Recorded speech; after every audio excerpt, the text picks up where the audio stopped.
नमस्कार एवरीवन, किरण classes YouTube channel पर आप सबका बहुत बहुत स्वागत है। पटवार भर्ती परीक्षा पीवाईक्यू सॉल्यूशन सीरीज चल रही है। जीके और हिंदी की ऑलरेडी कंप्लीट हो चुकी है और अभी रनिंग में कंप्यूटर की चल रही है। राजस्थान अधीनस्थ बोर्ड ने जितने क्वेश्चन आज तक पटवार भर्ती परीक्षा में पूछे गए हैं वो सारे क्वेश्चन हम करने वाले हैं। इसके बाद में कंप्यूटर सीरीज कंप्लीट होने के बाद में हम साइंस और मैथ्स की सीरीज कंप्लीट करेंगे। कमेंट बॉक्स में मुझे कमेंट करके सजेस्ट कीजिए कि और क्या क्या आपके लिए जो है वो प्रोवाइड करवाया जाए, जिससे आपका पेपर है वो आपके पेपर में आपको हेल्पफुल मिले, बेनिफिशियल रहे। Let's start our topic. आगे बढ़ने से पहले प्लीज अपनी अटेंडेंस लगा दो। बार बार मुझे बोलना पड़ता है, वीडियो को लाइक कर दो, लाइक कर दो, लाइक कर दो और अपने फ्रेंड्स के साथ में शेयर कर दो। यस, फर्स्ट क्वेश्चन है वर्ड प्रोसेसिंग, स्प्रेडशीट और फोटो एडिटिंग उदाहरण है। वर्ड प्रोसेसिंग, स्प्रेडशीट और फोटो एडिटिंग किसके उदाहरण है? प्लेटफॉर्म सॉफ्टवेयर के, एप्लीकेशन सॉफ्टवेयर के, सिस्टम सॉफ्टवेयर के, या इनमें से कोई नहीं? देखिए, आपको मैं बता देती हूँ कि प्लेटफॉर्म सॉफ्टवेयर क्या होता है। आप तब भी बता पाओगे कि जब आप अच्छे तरीके से जानते हो कि प्लेटफॉर्म सॉफ्टवेयर क्या होता है, सिस्टम सॉफ्टवेयर क्या होता है। तो प्लेटफॉर्म सॉफ्टवेयर एक ऐसा बुनियादी सॉफ्टवेयर बेस्ड प्रोडक्ट या सर्विस है जो अन्य को इसके साथ जो है वो कॉम्प्लीमेंट्री प्रोडक्ट या फिर सर्विस विकसित करने की परमिशन देता है। ठीक है, ये तो हो गया आपका प्लेटफॉर्म सॉफ्टवेयर। इसके बाद में सिस्टम सॉफ्टवेयर क्या होता है? सिस्टम सॉफ्टवेयर एक प्रकार का कंप्यूटर प्रोग्राम है जो कंप्यूटर के हार्डवेयर को संचालित करने और उसकी जो एप्लीकेशन सॉफ्टवेयर को चलाने के लिए आवश्यक होता है। जैसे कि मैं आपको एग्जांपल बताऊं, आपने नाम सुना होगा विंडोज। विंडोज क्या है? विंडोज एक तरह का एप्लीकेशन सिस्टम सॉफ्टवेयर है। इसके अलावा आपने नाम सुना होगा बायोस। बायोस क्या है? बायोस सिस्टम सॉफ्टवेयर है। आपने सुना होगा लिनक्स होता है ना, लिनक्स, ये क्या है? लिनक्स भी एक तरह का एप्लीकेशन सॉफ्टवेयर सिस्टम सॉफ्टवेयर है। तो Windows, macOS, Linux, BIOS, driver, ये सारे क्या है? ये सिस्टम सॉफ्टवेयर के उदाहरण है। तो आपके जो वर्ड प्रोसेसिंग, स्प्रेडशीट और फोटो एडिटिंग है ना, ये सारे के सारे एग्जांपल हैं एप्लीकेशन सॉफ्टवेयर के। Option number B correct answer. Next question पे चलते हैं। QWERTY, QWERTY के संदर्भ में उपयोग किया जाता है, यानी मॉनिटर, माउस, कीबोर्ड, प्रिंटर। चार ऑप्शन दिए हुए हैं, इनमें से आपको एक चूज करना है कि किसके संदर्भ में QWERTY का जो है वो यूज लिया जाता है। देखिए, आपको पता होगा कि कीबोर्ड होता है ना, कीबोर्ड में 3 टाइप की की होती है मेनली, जो आपकी अल्फाबेट की होती है, न्यूमेरिक की होती है और स्पेशल की होती है। तो जो आपको अल्फाबेट की होती है ना, 26 होती है अल्फाबेट की। तो अल्फाबेट है ना, ऐसे तो अपन पढ़ते तो ABCDE ऐसे स्टार्ट होते हैं, लेकिन कीबोर्ड में जो अल्फाबेट है ना, यानी कि अल्फाबेट A to 26, तो कीबोर्ड में स्टार्टिंग Q से होती है। कीबोर्ड में अल्फाबेट की स्टार्टिंग Q से होती है, फिर W आता है, फिर E आता है, फिर R आता है, फिर T आता है, फिर Y आता है। तो इसको नाम दे दिया जाता है QWERTY। तो ये किससे संबंधित हो गया? कीबोर्ड से संबंधित। आई होप आपको अच्छे से समझ में आ गया होगा। Option number C correct answer. Next question पे चलते हैं। क्वेश्चन आपका ये बोल रहा है यस कि प्रोग्राम का एक संकलन जो कंप्यूटर के मूल प्रक्रिया जैसे कि टास्क, शेड्यूलिंग और पेरिफेरल को कंट्रोल करने में सहायता करता है, क्या कहलाता है? कंपाइलर, इंटरप्रेटर, ऑपरेटिंग सिस्टम या नेटवर्क? देखिए, प्रोग्राम का एक ऐसा आपको पूछा है, एक ऐसा ग्रुप होता है जो कि कंप्यूटर के जो मेन फंक्शन होते हैं, मेन फंक्शन को टास्क, शेड्यूलिंग और पेरिफेरल्स के कंट्रोल में सहायता करता है, वो आपका कहलाता है operating system. Option number C correct answer. अब देखिए, कंपाइलर और इंटरप्रेटर, मैंने आपको पहले में जो पिछली वाली सीरीज हुई थी ना, मैंने अच्छी तरीके से आपको समझा था कि कंपाइलर क्या होता है, इंटरप्रेटर क्या होता है। देखिए, फिर से मैं आपको बता देती हूँ कि कंपाइलर क्या होता है। यहाँ पे तो option number C correct answer. Compiler होता है कि हाई लेवल लैंग्वेज को मशीनी या बाइनरी लैंग्वेज में कन्वर्ट करता है कंपाइलर। ये हाई लेवल की लैंग्वेज को मशीनरी लैंग्वेज में कन्वर्ट करता है, क्योंकि जो कंप्यूटर होता है उसको सिर्फ वो मशीनी लैंग्वेज है जिसे आप दूसरी भाषा में बाइनरी लैंग्वेज भी बोल सकते हो, वो ही समझ पाता है। तो जो हाई लेवल की लैंग्वेज होता है उसको मशीनी भाषा में कन्वर्ट करना ही पड़ता है, और उसको कन्वर्ट करने का काम कंपाइलर करता है, वो एक साथ कन्वर्ट करता है। इसके बाद में आपका सामने है इंटरप्रेटर। इंटरप्रेटर क्या होता है कि एक ऐसा प्रोग्राम होता है इंटरप्रेटर, जो कि प्रोग्रामिंग जो भाषा में लिखे गए जो कोड होते हैं ना, उनको लाइन टू लाइन या फिर आप बोल सकते हो कि खतन टू खतन पढ़ता है ना, लाइन टू लाइन पढ़ता है उसको, है ना, और उसको निष्पादित करता है, वो होता है इंटरप्रेटर। कंपाइलर क्या करता है, कंपाइलर तो एक साथ करता है और इंटरप्रेटर लाइन टू लाइन करता है। ये डिफरेंस हो गया दोनों में। तो यहाँ पे जो क्वेश्चन के हिसाब से ऑप्शन नंबर सी है operating system, that is correct answer. Operating system is correct answer. Next question है, नेक्स्ट क्वेश्चन दिया हुआ है आपके सामने, एक मेल मर्ज ऑपरेशन को निष्पादित करने के लिए कौन सा घटक आवश्यक नहीं है। मतलब कि आपको पूछा है कि मेल मर्ज ऑपरेशन को परफॉर्म करने के लिए कौन सा घटक नहीं चाहिए होता है। डेटा सोर्स, मर्ज फील्ड्स, वर्ड फील्ड्स, मुख्य डॉक्यूमेंट। मेल मर्ज को ऑपरेशन को मेल मर्ज के लिए डेटा सोर्स की आवश्यकता होती है, मर्ज फील्ड की आवश्यकता होती है, मुख्य डॉक्यूमेंट तो चाहिए। वर्ड फील्ड्स इसकी कोई जरूरत नहीं होती, तो ये घटक नहीं होता, मतलब word fields. Option number C correct answer. Next question है, एक एक्सेल वर्कबुक किसका कलेक्शन है। एक्सेल वर्कबुक, एक्सेल तो आपने सुना है ना, एक्सेल वर्कबुक किसका कलेक्शन है। चार्ट्स, वर्कशीट, चार्ट और वर्कशीट दोनों या कोई नहीं। तो एक्सेल वर्कबुक है जो कलेक्शन है वो चार्ट और वर्कशीट दोनों का। Option number C correct answer. Next question है आपके सामने, पावर पॉइंट में कौन सी शॉर्टकट की प्रेजेंटेशन को शुरू करने के लिए प्रारंभ से यानी स्टार्टिंग से शुरू करने के लिए उपयोग की जाती है। पावर पॉइंट की एक शॉर्टकट की होती है, तो उसको प्रेजेंटेशन किस में होता है, पीपीटी मतलब पावर पॉइंट में ही तो होता है। तो उसमें उस प्रेजेंटेशन को स्टार्टिंग से शुरू करना है आपको, तो कौन सी शॉर्टकट की यूज में लोगे, F5। Option number C correct answer. Next question है आपके सामने कि किसे सेकेंडरी स्टोरेज के स्वरूप के तौर पर नहीं माना जाता। Hard disk, floppy disk, optical disk, RAM. देखिए रैम होता है रैम होता है रैंडम एक्सेस मेमोरी, ये होता है प्राइमरी स्टोरेज। रैम क्या है, प्राइमरी स्टोरेज। और जो कि सेकेंडरी स्टोरेज है ना, ये हार्ड डिस्क हो गई, फ्लॉपी डिस्क हो गई, ऑप्टिकल डिस्क हो गई, ये आपकी सेकेंडरी स्टोरेज मानी जाती है। तो ऑप्शन नंबर बी है वो करेक्ट आंसर हो गया है यहाँ पर।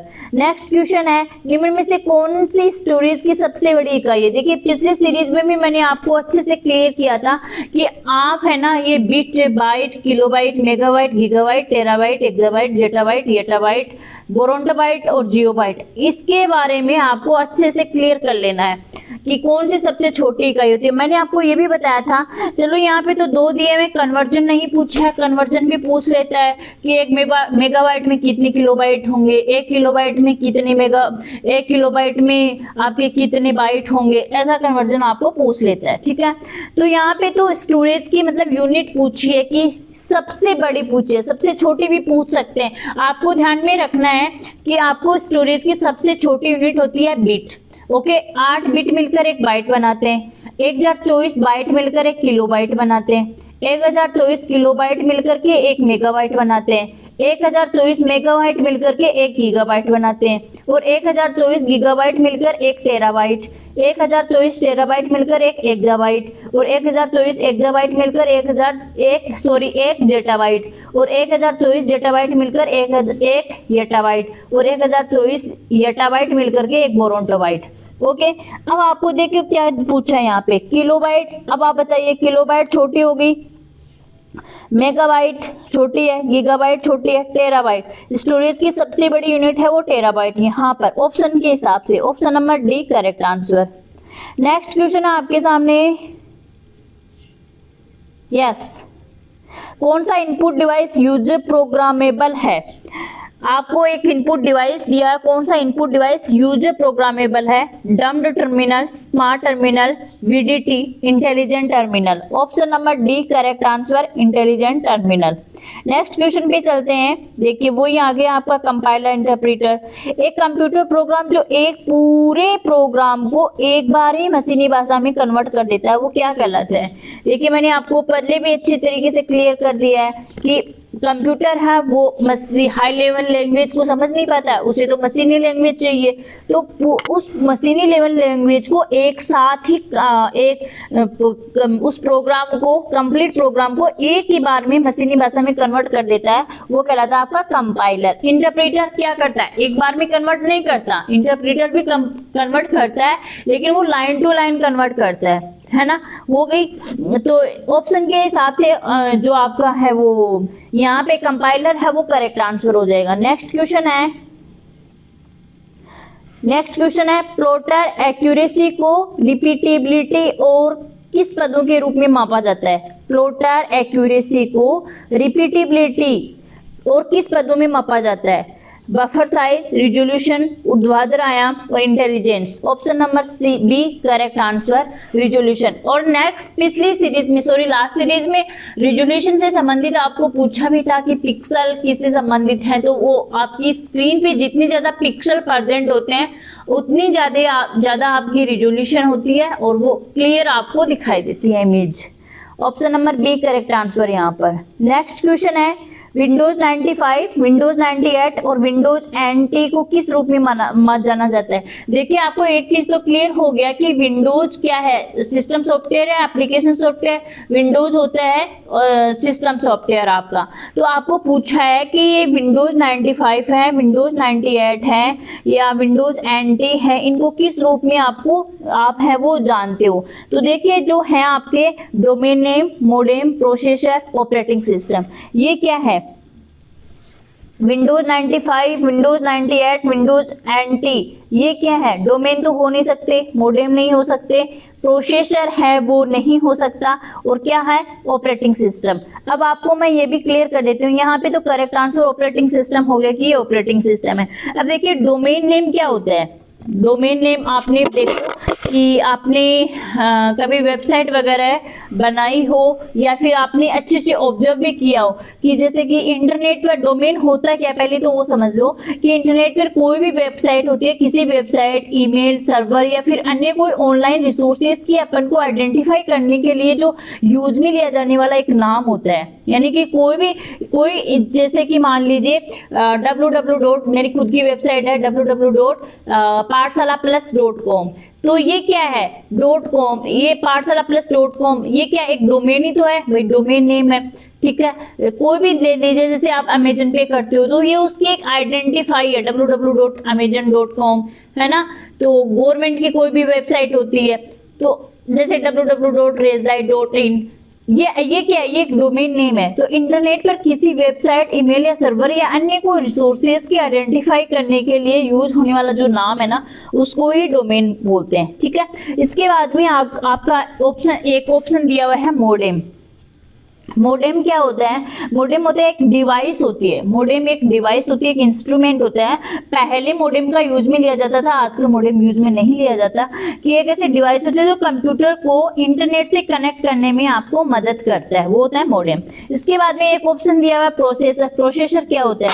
देखिए प्रोसेसर को, जो सीपीयू होता है ना कंप्यूटर का ब्रेन, उसको ही प्रोसेसर बोलते हैं, सीपीयू को सेंट्रल प्रोसेसिंग यूनिट। इसका जो कंप्यूटर का जो प्रोसेसर है वो मेन घटक होता है जो कंप्यूटर को चलाने वाले जो डायरेक्शन को रीड करता है और उनको जो है वो निष्पादित करता है।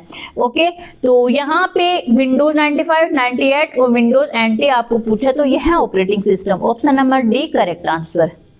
नेक्स्ट क्वेश्चन है, यस, जब एक बार आप उपयुक्त प्रोग्राम और जरूरी डेटा उपलब्ध करा देते हैं तो कंप्यूटर को इंसानी हस्तक्षेप की आवश्यकता नहीं होती, यह लक्षण क्या कहलाता है? कि एक बार आप जब प्रोग्राम और जो जरूरी डेटा है वो जब उपलब्ध करा देते हैं तो कंप्यूटर को इंसानी हस्तक्षेप की आवश्यकता नहीं होती। कंप्यूटर के कैरेक्टरिस्टिक आप अच्छी तरीके से क्लियर कर लीजिए। जितने भी कैरेक्टरिस्टिक हैं देखिए यहीं पे दिए, एक्यूरेसी, रिलायबिलिटी, वर्सिलिटी, ऑटोमेटिक, ये क्या है आप यहीं पे क्लियर कर लीजिए। तो देखिए यहाँ पे तो होता है कि एक बार जब आप डेटा कंप्यूटर को भेज देते हो तो उसके बाद में बार बार मैन्युअली आपको जरूरत नहीं पड़ती, ये कहलाता है automatic. Option number D correct answer. Accuracy क्या होता है? एक्यूरेसी तो आप समझते ही हो, मतलब शुद्धता का मापन, कि कंप्यूटर कोई भी काम करता है वो बिल्कुल एक्यूरेट करता है, गलत काम नहीं करता। फिर रिलायबिलिटी, रिलायबिलिटी क्या होता है कि ये कंप्यूटर या उसके घटक है ना अपेक्षित रूप से कार्य करते हैं और बिना किसी समस्या के लगातार काम करते हैं, तो उसको बोलते हैं रिलायबिलिटी। यानी कंप्यूटर की जो कैरेक्टरिस्टिक है रिलायबिलिटी, वो किससे संबंधित है कि जो कंप्यूटर के घटक होते हैं वो अपेक्षित रूप से कार्य करते हैं, बिना किसी प्रॉब्लम की, समस्या के लगातार काम करते रहते हैं, तो उस कैरेक्टरिस्टिक को रिलायबिलिटी बोलते हैं। इसके बाद में आपका दिया है वर्सिलिटी। वर्सिलिटी क्या होता है? वर्सिलिटी है ना, वह विभिन्न प्रकार के कार्य करने में सक्षम है, कि कंप्यूटर है वो डिफरेंट टाइप के काम करने में सक्षम है, यही कंप्यूटर की कैरेक्टरिस्टिक को बोलते हैं versatility. Option number C correct answer. तो सॉरी, वर्सिलिटी इसको बोलते हैं। यहाँ पे क्वेश्चन के हिसाब से ऑप्शन नंबर डी है वो correct answer. Okay, next question है आपके सामने, गति क्रम में भंडारित सूचनाओं को क्या करना जरूरी होता है? देखिए गति यानी डायनेमिक रैम, आप जो रैम है ना वो इंग्लिश आप जो पढ़ोगे वो आपको समझ में ज्यादा आएगा। तो जो रैम होता है, रैम टू टाइप की होती है, एक होता है आपका स्टैटिक रैम और एक होती है आपकी डायनेमिक रैम। एक होती है स्टैटिक रैम, एक होती है डायनेमिक रैम। जो डायनेमिक रैम में जो स्टोरेज होता है ना इंफॉर्मेशन का, उनको बार बार आपको रिफ्रेश करना होता है, नियमित तौर पे आपको रिफ्रेश पीरियोडिकली, यानी नियमित तौर पे आपको रिफ्रेश करना जरूरी होता है। Option number C correct answer. Next question आपके सामने कि कौन सा एक विंडोज ऑपरेटिंग सिस्टम का वर्जन नहीं है? विंडोज ऑपरेटिंग सिस्टम का वर्जन नहीं है। विंडोज क्या है? सिस्टम सॉफ्टवेयर है, तो इसका क्या वर्जन नहीं है? Windows XP, Windows Vista, Windows 9, Windows 10। तो विंडोज ऑपरेटिंग सिस्टम का वर्जन विंडोज 10 भी है, विंडोज विस्टा भी है, विंडोज एक्सपी भी है, जो नहीं है वो है Windows 9। Option number C correct answer. यहाँ पे computer PYQ solution series complete होती है। आई होप आपको लेक्चर आपको पसंद आए हैं। प्लीज वीडियो को लाइक कर दो, चैनल पर नए हो तो सब्सक्राइब कर लो, अपने फ्रेंड्स के साथ शेयर कर दो, कमेंट बॉक्स में कमेंट करके मुझे कुछ सजेशन दीजिए ताकि उसके अनुसार उसके अकॉर्डिंग आगे बढ़ा जाए। Bye everyone, take care.